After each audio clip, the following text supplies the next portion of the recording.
What good is a tool if you don't use it? Useful, but unused. Welcome to episode 2 of Keeping It Classical, where we share classical tips and tools for aiding in your homeschool journey. And today, we're going to break out a tool that I gave you on parent orientation. It is the 5 core habits, where we're able to help our children be able to learn new vocabulary, the rules, and the structure for any subject.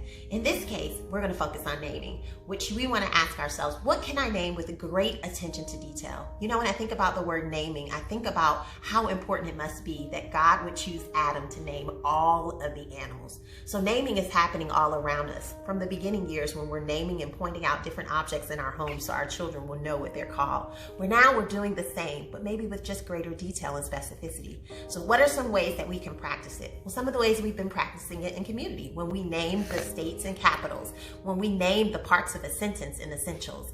And in our own homes, we can help our children focus on naming things with specificity so that they can help set it apart from something else and classify it or categorize it. How can this work? Here's just a few ideas. Maybe you do a read aloud with your children. You're having them to name and identify the different characters. What word? Mom.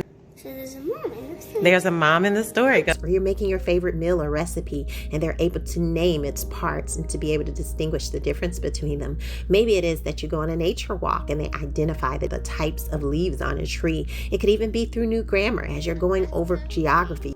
Concord, New Hampshire. Can you show me where Concord, New Hampshire is on your map? If you're like my son, maybe you're naming by riding down the street and Look out for that car. You can use naming in so many different ways, but the idea here is just to be able to practice it, because as they begin to practice identifying things and naming them, they will be able to then go deeper later and to be able to cultivate rich experiences in the process. This is your classical tip. Have a blessed day.